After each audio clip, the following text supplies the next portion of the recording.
Ассалаумағалейкум, ардақтаған хабар арнасында жаңалықтар, студияда Қуат Ахимжанов. Қазақстан экономикалық ынтымақтастық және даму ұйымының тәжірибесін пайдалануға ниетті. Бүгін мемлекеттік хатшы осы ұйымның бәсекелестікке бейімделу жөніндегі Еуразиялық бағдарламасының басшысы Антонио Сомамен кездесті. Әңгіме барысында білім беру, денсаулық сақтау, еңбекпен қамту және әлеуметтік ықпалдастық саласындағы серіктестік мәселелер талқыланды. Гүлшара Әбдіхалықова екі жақтық ықпалдастықтың тереңдегенін атап өтті. Бұған себеп жуырда ғана Давоста қол қойылған 2015-2016 жылдарға арналған ынтымақтастық бағдарламасы. Қазақстан мұндай бағдарламаға қол жеткізген алғашқы мемлекет. Бастысы экономикалық ынтымақтастық және даму ұйымы мүшелеріне бастайтын алғашқы қадам. Бұл бағдарлама 2016 жылдың соңына дейін жүзеге асады. Оны іске асыру арқылы біздің ұйым мен Қазақстан арасындағы әріптестікті одан әрі нығайта түсеріне сенімдіміз. Келешекте бағдарламаның аясы кеңейіп, Орталық Азия мемлекеттері мен өзге де өңірлерге тарайды. Бастысы Қазақстанның экономикалық ынтымақтастық және даму ұйымының құралдарын қолдануға жеке әлеуеті пайда болады. Жобаның негізгі идеясы осы біздің бәсекеге қабілеттілікті арттыру үшін әртүрлі инновациялық құралдарды пайдалану және біздің экономиканың сол инновацияны көбірек пайдалану жағына байланысты осы біздің ғылым және инновацияның іске асыруы. Бүгін орталық сайлау комиссиясында президенттікке үміткерлердің мемлекеттік тілді еркін меңгеретіндігін анықтау жөніндегі лингвистикалық комиссияның құрамы бекітілді.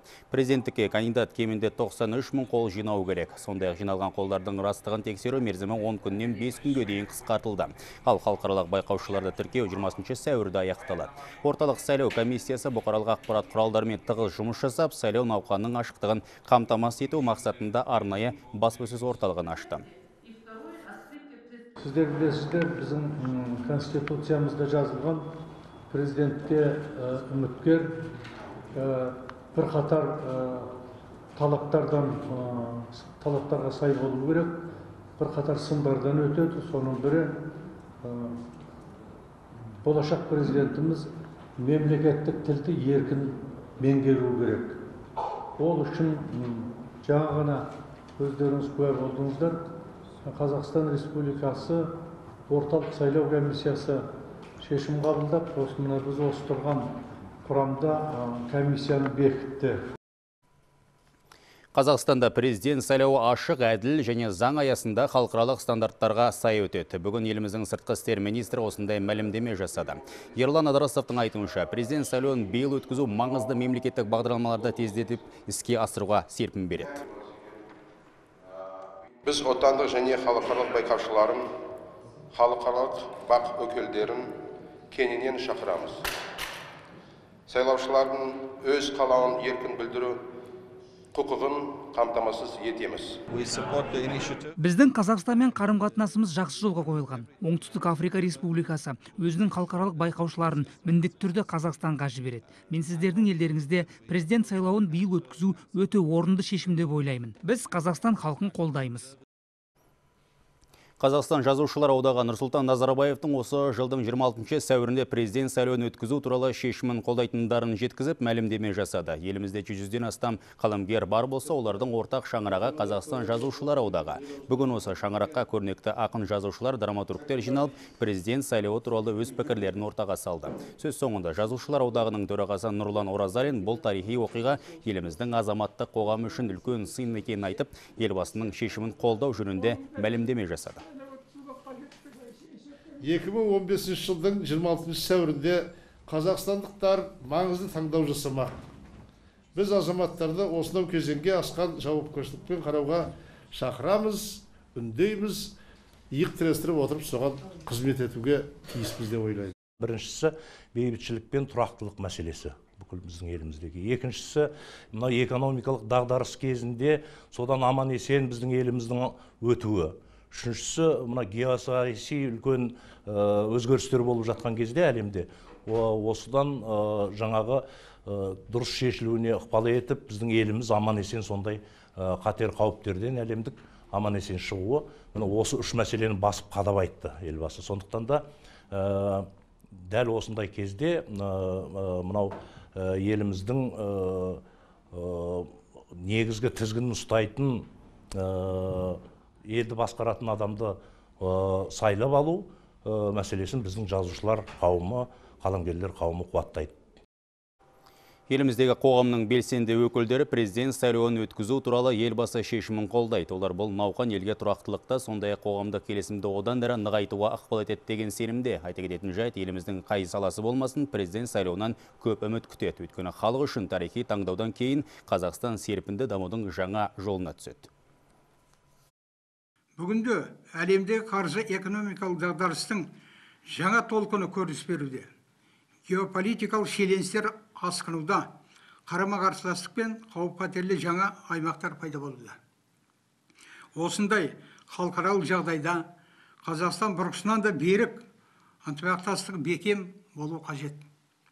Президенттік сайлаудың қоғамның барлық тараптарын біріктіріп, нығайтып, нұрлы жол бағдарламасымен нақ адымда балға бастайтындығына сенімдіміз.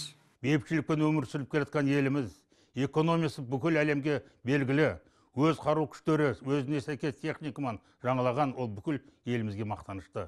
Біздің ел өз елімен мақтанса, бүкіл сарбаздары мен әскерлерінің отан алдында жауапкершілігін отанды қорғауға дайын екенін біз білеміз. Құрметті отандастар, құрметті қазақстандықтар, құрметті қарулы күштердің ардагерлері, 26 сәуір 2015 жылы бәрімізді жалпы сайлауға келдеріңізді шақырамын. Біз ауған соғысының ардагерлері ұйымдарының, Қазақстан ардагерлері қауымдастығының өкілдері Нұрсұлтан Әбішұлы Назарбаевтың президенттік сайлау туралы өткізу туралы шешімін толық қолдаймыз. Қазақстандықтарды біздің еліміздің болашағын айқындайтын тарихи таңдау жасау кезеңі күтіп тұр. Бұл біздің күрделі кезеңде қоғамды топтастыруға септігін тигізіп, және нұрлы жол бағдарламасын жаңғыртудың барлық басымдықты міндеттерін табысты жүзеге асыру үшін қажетті жағдай жасалады деп ойлаймыз. Ұлттық кәсіпкерлер палатасы мемлекет басшысының еліміздегі президент сайлауының осы жылы өту туралы шешімін толығынан қолдайды. Кәсіпкерлер әр уақытта еліміздің тұрақтылығын, соның ішінде экономикасының қарқынды дамуы, шағын орта бизнесті қолдау саясатын әр уақытта қолдап келді. Ол әр уақытта кәсіпкерлердің ойынан, көңілінен шығып келді. Сондықтан алдымыздағы тұрған саяси науқанның басталуын кәсіпкерлер толығынан қолдайды. Елбасының үндеуін мен өзім қуанышпен қабылдадым. Күткен үндеу еді. Байқағаным менің достарым, ағайын туысқандарым, сосын мына азаматтық қоғамның белсенділері де осы үндеуді қолдады. Себебі қазір көп жерлерде қазір дағдарыстар, қақтығыстар болып жатыр. Бізге қазір тұрақтылық керек. Бізге қазір алдымызда болатын жағдай, алдымызда болатын жаңағы жоспарларымыз орындалуы сол керек болып тұр.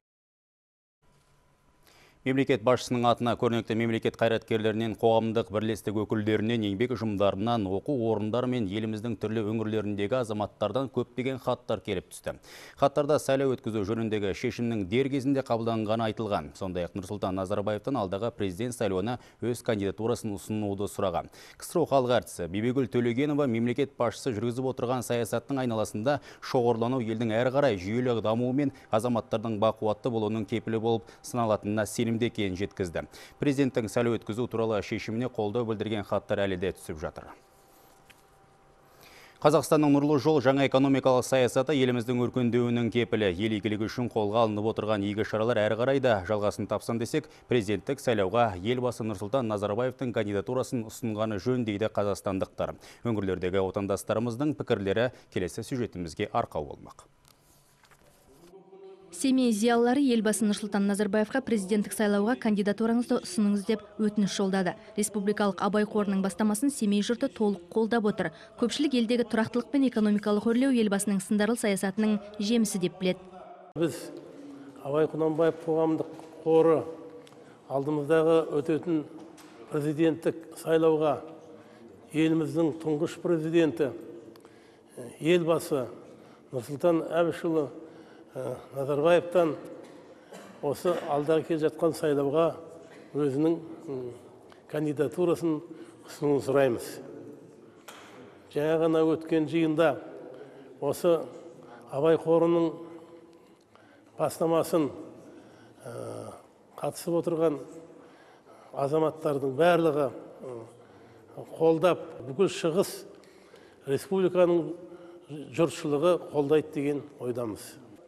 Бірлік бар жерде барлық бастама нәтижелі болады дейді Өскемен қаласының тұрғындары. Президенттің саяси науқанды өткізу жөніндегі үндеуін қолдаған ардагерлер елбасының сайлауға қатысқандығын құптап отыр. Сайлау елдегі тұрақтылықтың сақталуы үшін қажет. Елбасы Назарбаевтың сындарлы саясатының арқасында үлкен жетістіктерге жеттік. Береке мен бірлікті ту еткен Қазақстан алған бағытынан жаңылмау үшін ұлт көшбасшысы осы сайлауға қатысуы керек. Денсаулық сақтау саласында іске асып жатқан мемлекеттік бағдарламалар өз жалғасын табуы тиіс. Бұл тараздық ақ халатты абзал жандардың пайымы. Айнұр Нәлібаева осы уақытқа дейін 100 мыңға жуық нәрестенің өмірге келуіне тікелей атсалысты. Қалалық перинаталдық орталықта қызмет ететін ол, ел стратегиясы жүзеге асу үшін мемлекет басшысы Нұрсұлтан Назарбаевтың президент сайлауына қатысуы қажет деп санайды. Жаһанды шарпыған қазіргі дағдарыс бізге ешқандай кері әсерін тигізуге біз жол бермеуіміз керек. Сондықтан алда келе жатқан президент сайлауын өткізіп алып, алдымызға қойған мақсаттарымызды және жоспарларымызды ары қарай іркілмей жалғастыра беруіміз керек деп ойлаймын. Павлодардағы мұнай химия зауытының жұмысшылары елбасының президент сайлауын биыл өткізу туралы шешімін қолдайды. Қазіргі уақытта зауыт толық жаңғыртудан өтуде. Жөндеу жұмыстарынан соң кәсіпорын шикізат көлемін жылына 7 миллион тоннаға дейін жеткізіп, еуропалық талаптарға сай өнім түрлерін көбейтпекші. Кәсіпорында 3,5 мың адам еңбек етеді. Олар президент сайлауының биыл өтуі елдің одан әрі дамуының кепілі деп санайды. Павлодар мұнай химия зауытының ұжымы осы біздің президентіміздің қабылдаған шешімі сәуір айында президенттің сайлауын өткізуін дұрыс шешім деп қабылдаймыз және осы уақытында қабылданған шешім деп ойлаймыз. Мемлекеттік демеудің арқасында Атырау облысындағы шағын және орта бизнес құлашын кеңге жайды. Қазір экономикасы қарқынды дамып келе жатқан өңірде 34 мыңнан астам шағын және орта бизнес субъектісі жұмыс жасайды. Зураб Бабахидзе автокөліктерге техникалық қызмет көрсету орталығын ашқан кәсіпкерлердің бірі. Әлемдік экономикалық дағдарыстың отандық бизнеске де әсерін тигізбей қоймайтынын жетік білетін кәсіпкер саяси науқанды биыл өткізу өте дұрыс шешім деп есептейді. Және президенттік сайлауға елбасы Нұрсұлтан Назарбаевтың өз кандидатурасын ұсынғандығын құптайды. Біз болашақтан көп үміт күтеміз. Ал сайлаудың биыл өткізілуі келер жылы елімізді тығырықтан еш қиындықсыз шығаруға бағытталған стратегиялық жоспар деп есептеймін. Елбасының стратегиясы өз жемісін бере бастады. Сондықтан еліміздің болашағы үшін ұлт көшбасшысы сайлауға қатысқаны жөн. Бүгін ақтөбелік кәсіпкерлерді елбасы Нұрсұлтан Назарбаевтың атына президенттік сайлауға өз кандидатураңызды ұсыныңыз деп өтініш жолдады. Төл бизнесін ашып, өңірдің өркендеуіне өз үлестерін қосқан жандар Қазақстанды дамыған 30 елдің қатарына жетелеген ұлт көшбасшысының бастамасы аяқсыз қалмауы керек деп есептейді. Гүлмайра Қуатбайқызы, Мейрамбек Ақмаханов, аймақтағы тілшілердің көмегімен. Демократия институты ғылыми зерттеу қауымдастығы президент сайлауын өткізу шешіміне қатысты еліміздің барлық өңірлерінен 56 сарапшы мен халық арасында сауалнама жүргізіп, оның қорытындысын жария етті. Сарапшылардың 98% президент сайлауын өткізу шешімін дұрыс деп санайды. 97% бұл ұйғарым әлемдік экономикалық дағдарысқа төтеп беру үшін қажет деген пікірде. Сауалнамаға қатысқандардың 92% конституция нормаларын сақтау үшін саяси науқан өтпек дейді. Президент сайлауын өткізу сондай-ақ елдің барлық маңызды салаларын дамытуға оң ықпалын тигізеді. Сарапшылардың басым көпшілігі сайлау арқылы қоғамдық келісім қазақстандықтардың болашаққа деген сенімін нығаяды деген пікірде. Президент сайлауын өткізу туралы шешімге бұқара халық та қолдау білдірді. Қатысушылардың 96%-дан астамы президент шешімін құп алды. 95%-дан астамы президент сайлауы олардың жеке өміріне және елдің тағдырына оң өзгеріс алып келеді деген сенімде. Яғни нұрлы жол бағдарламасы аясында межеленген жоспарларды жүзеге асыруға мүмкіндік туады. Сауалнаманың жаппай қорытындысы бойынша президент сайлауын биыл өткізу туралы шешімді қатысушылардың 96% қолдаған. 97% әлемдік экономикалық жағдайға байланысты президент сайлауын өткізу уақытылы әрі маңызды шешім деп санайды. Ал саяси науқан, тұрақтылық, кепіл дегендердің үлесі 95%. Жалпы сауалнамаға тартылған қазақстандықтардың басым көпшілігі президент сайлауы әлемдік экономикалық дағдарыстың ықпалына төтеп беру үшін халықты біріктіре және әлемдегі экономикалық ахуал биліктің жедел әрі дұрыс шешім қабылдауын қажет етеді деп ой түйген.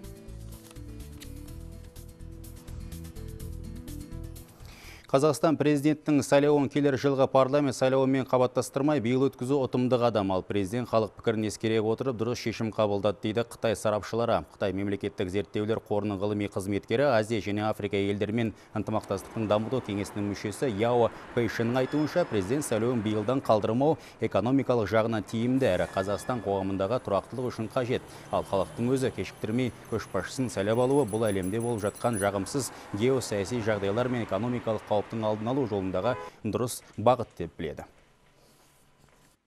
Қазақстандағы қандай сайлауда болмасын, халықтың белсенділігі өте жоғары, әрі саяси сауатты. Халық өзінің мүддесіне сай, ең бастысы тұрақтылық пен келісім орныққан қоғам болғанын қалайды. Бұл жолы да президент сайлауын өткізуге еңбек ұжымдары, қарапайым халықтың өзі бастамашылық етті. Меніңше, экономикалық байланыстар мен экономикалық бағдарламаны барынша жылдам дамыту үшін де дұрыс қадам болды. Германияда президент Нұрсұлтан Назарбаевтың президент сайлауын өткізу туралы шешімі қолдау табуда. Сарапшылар мұндай қадам Қазақстанның игілігіне бағытталған мемлекеттік бағдарламаларды жүзеге асыруға мүмкіндік береді деп санайды. Саясаттанушы Эберхард Шнайдер сәуірдің 20-сында өтетін сайлаудың ашық әрі демократия талаптарына сай өтетініне сенімді. Өйткені Қазақстанның сайлауды жоғары деңгейде өткізу тәжірибесі мол дейді ол.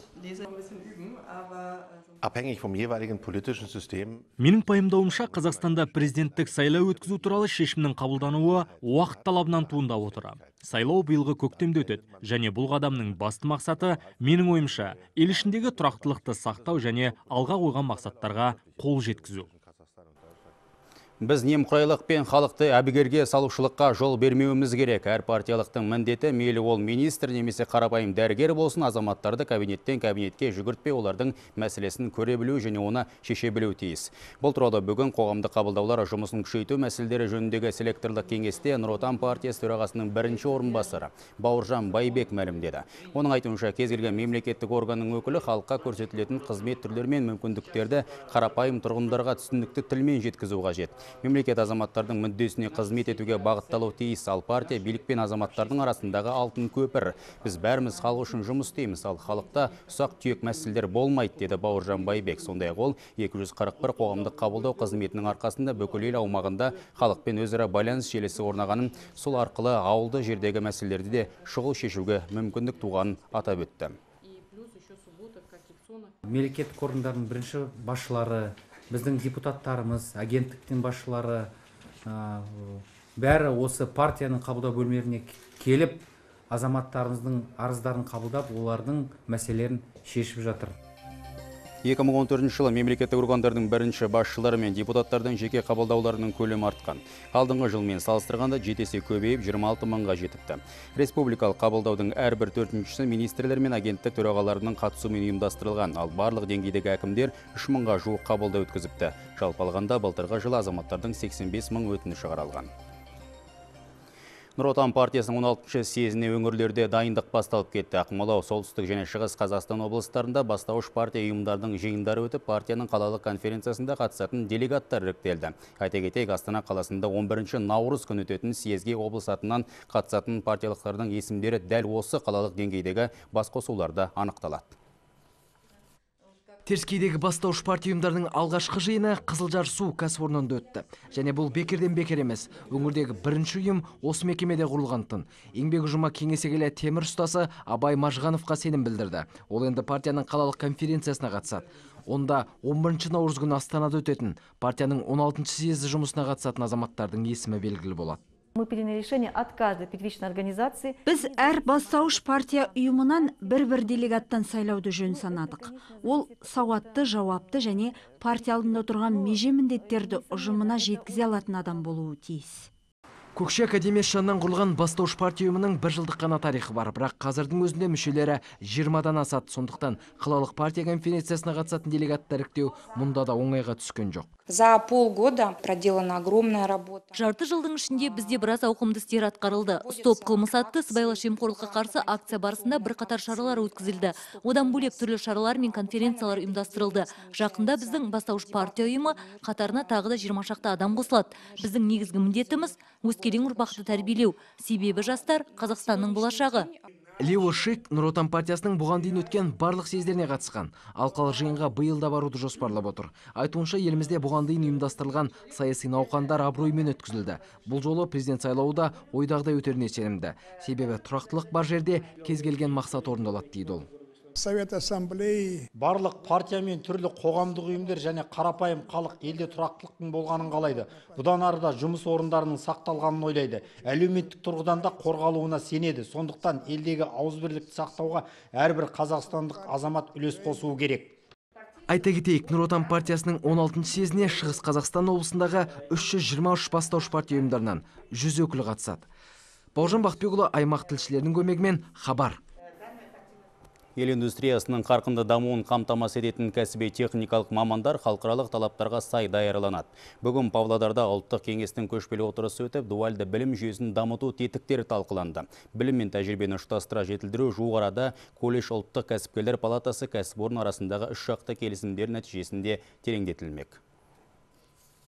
Дуальды білім жүйесінің жол картасы алдағы 5 жылда кәсіби техникалық кадр мәселесін түбегейлі шешпек. Бердібек Сапарбаев бастаған ұлттық кеңестің ұсыныстары арнайы заңнамаға өзгеріс енгізу қажеттігіне саяды. Мамандандырылған колледж студенттерінің кәсіби деңгейін көтеруге бұдан әрі кәсіпорын басшылары жұмыла ықпалдасады. Павлодар өңірінің өндіріс ошақтарында бұл тәжірибе бірнеше жылдай қолданылып, жастар жаңа жүйенің артықшылығын сезініп үлгерді.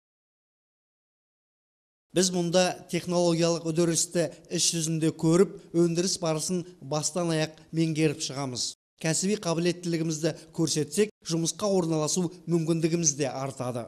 Болашақ мамандарды ынталандыру үшін арнайы еңбекақы да белгіленбек. Мұнай химия зауытына бас сұққан еліміздің бас мұғалімі жүйе жан-жақты енгізілетінін жеткізді. Жалпы ел бойынша кәсіптік бағытта білім беретін 800-ге жуық колледж бар. Қазіргі уақытта Қазақстанда 280 колледж осы дуальды жүйе арқылы жұмыс істеп жатыр. Осы тәжірибені біз басқа қалаларда, басқа облыстарда енгізуіміз керек.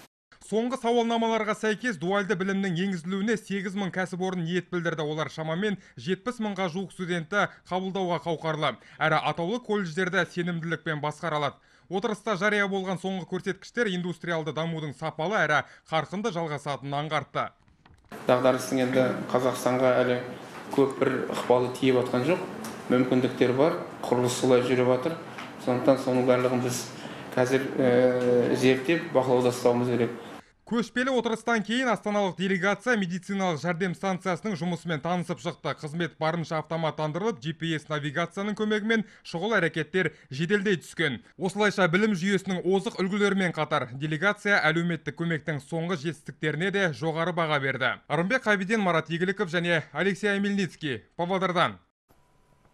Сенаторлар исламды қаржыландыруды одан әрі жетілдіру мақсатында исламдық сақтандыру ұғымын тәжірибеге енгізуді ұсынды. Бұндай бастамаға түрткі болған заң жобасы бүгін Сенаттың қаржы және бюджет комитетінің кеңейтілген отырысында қаралды.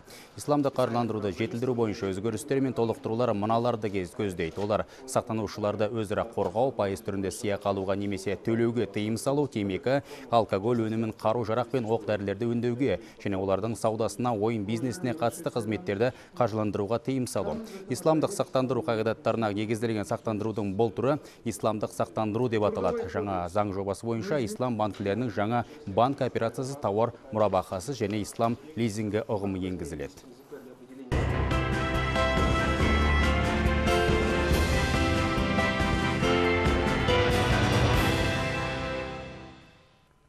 Петропавлдағы фрегат жауапкершілік шектеулі серіктестігі шұжық дайындауды бір ізге түсірді. Кәсіпорын мал ұстап қана қоймай, ет өңдеу ісінде мықтап қолға алған, өнімді де өздері сатады. Бұл тұтынушыға арзан әрі сапалы тауар ұсынуға мүмкіндік береді. Бүгінде мұнда шұжықтан басқа қазы қарта, жалжая, түшпара, тағы басқа тағам түрлері жасалады.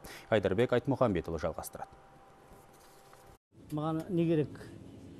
Фрегаттың шұжығы керек. Қанат Омаров дүкенге соқса шұжық алмай кетпейді. Балаларының сүйікті тағамы болғандықтан бағасына емес, сапасына мән береді. Мен өзім отандық өнімді сатып алуға тырысамын. Біздің енді өзім өнімдер, отандық өнімдер жақсы, сапасы да жақсы. Соның ішінде мына фрегаттан жасалған өнімді шұжықтарды өзіміздің отбасымызбен сүйсініп жейміз. Және ол таза өнім, ылғи осы неде сөреде свежий қалпында тұрады. Қанат мақтаған шұжықтар осы жерде жасалады. Алдымен арнайы орында мал сойылып, еті мына зертханада тексеріледі. Содан кейін ғана жұмысшылардың қолына түседі. Мұнда да бап керек. Колбасный цех, получается, 19 лет на рынке.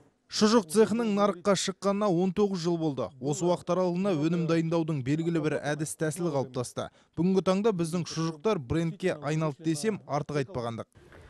Кәсіпорында күніне 2-2,5 тонна ет өңделеді. Одан шұжықтың 80, жартылай дайын өнімнің 20 түрінен бастап, осындай суреттерге дейін дайындалады. Фрегат жауапкершілігі шектеулі серіктестігінде 65 адам жұмыс істейді. Еңбек ұжымы саннан сапаны құп көреді. Сондықтан болар сұраныс бар.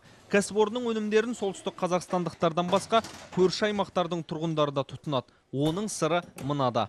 Біздің ет өнімдері сапалы деймін. Не дегеніміз ол істелінеді өзіміздің сырьедан. Өзіміз өсірген сиырдан, жылқыдан дегендей таза корм бергеннен кейін. Солтүстік Қазақстанда шұжық шығаратын 20 кәсіпорын бар. Сондықтан сауда сөрелері сан алуан өнімге толы. Таңдау бар, ал талғам тұтынушының еншісінде. Айдарбек Айтмұхамбетұлы, Төлеген Иманов, Руслан Алиев, Петропавл. Жамбыл облысында жыл басынан бері 1110 адам жұмысқа орналасты. Олардың басым бөлігі ауыл тұрғындары. Құрылыс, сауда, өндіріс, білім, денсаулық сақтау және басқа да салаларда еңбекке тартылған. Ал бүгін 29 адам жұмыспен қамтылды. Жыл соңына дейін индустрияландыру картасы бойынша 5 инвестициялық жоба іске қосылып, қосымша тағы 433 жаңа жұмыс орнын ашу жоспарлануда. General Motors Индонезиядағы зауытын жаппақ, өйткені америкалық көлік шығарушы корпорация өңірдегі бәсекелестікке төтеп бере алмай отыр. Бекаси қаласындағы өндіріс орны Chevrolet Spin үлгісіндегі темір тұлпарларда шығару үшін 2 жыл бұрын ашылған екен. Ал оның құрылысына $150 миллион астам қаражат жұмсалған. Жоспар бойынша General Motors басшылығы жылына 40 мың көлік шығарып, Индонезиямен қоса Таиланд және Филиппин елдеріне экспорттамақ болған. Бірақ былтыр Бекаси зауытының небәрі 8,5 мың өнімі сатылыпты. Air Астана халықаралық жүлде жеңімпазы. Отандық компания америкалық Air Transport World журналы тағайындайтын беделді марапаттың бірі әуе нарығындағы көшбасшы сыйлығының иегері атанды. Әлемнің ең үздік әуе компаниялары бақ сынасқан байқау жылдың нағыз таңдаулы экологиялық таза, табысты және тағы басқа марапатқа лайықтылардың есімін анықтады. Ал Air Астана алыптардың арасынан инновациялық бизнес стратегиясымен ерекшеленіп отыр. ақш астанасынан тілшіміз Жігер Сәрсен әңгімелейді. Жыл сайын Вашингтонда әлемдік авиация саласындағы танымал жүлденің бірі әуе компаниясы өндірісіндегі жетістік марапат ұсынылып келеді. Биыл оның әуе нарығындағы көшбасшы аталымы бойынша жүлдесін еліміздің Air Астана компаниясы жеңіп алды. Осылайша отандық компания үздіктердің қатарынан танылып отыр.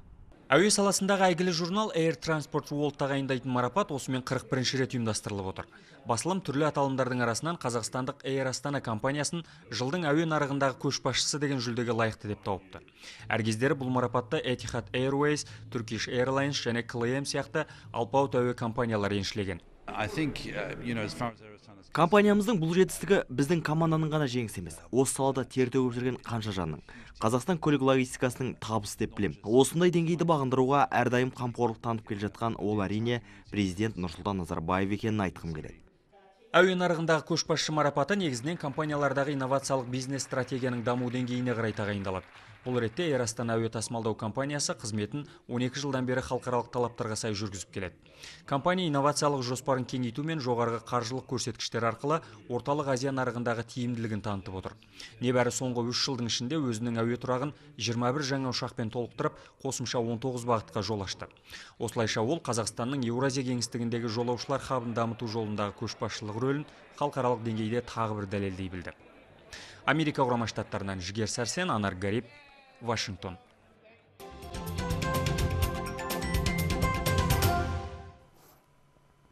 Шымкенттегі оңтүстік арнайы экономикалық аймағындағы тағы бір кәсіпорын жұмысын жандандырды. Жіберетін Окси текстиль фабрикасы мамандарын жұмысқа шақырып, жабдықтарын толық іске қосты. Кәсіпорынның бойына қан жүгіртіп, жұмысын қайта бастап кетуіне Бәйтерек Venture Fund акционерлік қоғамының сауықтыру жөніндегі жобасы сеп болған. Ал фабриканың шығарған өнімін алатын шетелдік компаниялар кезекте тұр. Әбдез Рахманұлының бейнематериалы.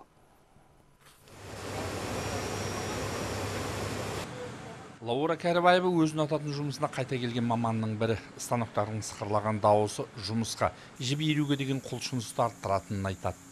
Өте қуаныштымыз. Осы жерде бұрын істеп кеткенбіз. Жабылып қалған екен, біраз үйде отырып қалдық. Енді ашылғанына қайта қуаныштымыз. Осы жерде істейміз енді. Тұрақты жұмыс, тұрақты айлық. Жібі еретін бұл фабрика осыдан бірнеше жыл бұрын шикізаттың бағасы күрт қымбаттап, айналымдағы қаржысы болмаған соң тоқтап қалған еді. Сосын мүдделі мемлекеттік органдар бірлесіп, оны сауықтыру жоспарын жасады. Бәйтерек Venture Fund қорынан 97 миллион 500 мың теңге қаражат бөлінген. Бұл қаражат біріншіден өндірісті шикізатпен қамтамасыз етуге, сосын өндірістік жабдықтарды жөндеуге мақсат алған. Фабрикадағы жабдықтар жіптің өте сапалы екі түрін шығара алады. Күзде мақта терілгенге дейін жететін талшықпен толық қамтамасыз етілген. Одан 7000 тоннаға жуық жіп иіріледі. Германия мен Италияның компаниялары сатып алмақшы. Біз Қытай рыногына сатып жатырмыз. Қазірде контрактымыз бар Қытайдың мемлекеттік үлкен корпорациясымен. Бізге шетелге сатқанымыз қай жағын алып қарағанда тиімді. Сондықтан біз экспортқа жұмыс істеп жатырмыз. Бұл кәсіпорын жұмысы өңірдегі мақта өсіретін диқандардың өнімінің де қымбат бағамен өтуіне ықпалы болады. Әлеуметтік маңызы да бар.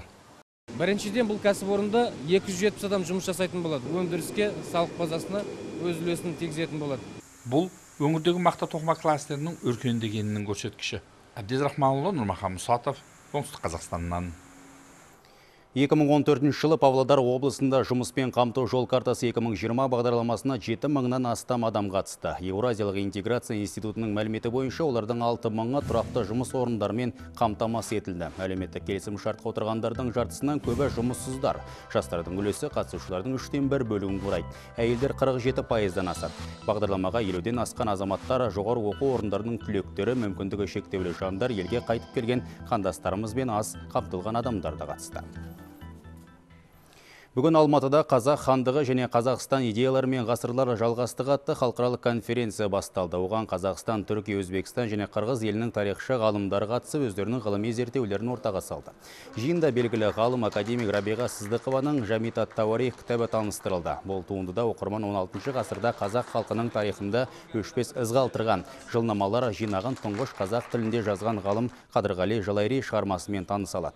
Кітапты Қазақ хандығының 550 жылдығы аясында халықаралық Түркі академиясы басып шығарды. Өз кезегінде Рабиға Сыздықова және кітап қорын түгелдей халықаралық Түркі академиясының кітапханасына тапсыратынын айтты. Халықаралық Түркі академиясы Қазақ хандығының құрылуына, оның жалпы қызметіне қатысты қазір көптеген жобалар жүргізіп жатыр. Ол Қытай ғалымдарымен, Түркі ғалымдарымен, Ресей ғалымдарымен, Европалық ғалымдарымен, көрші мемлекеттердің ғалымдарымен жүргізілуде. Солардың ішінде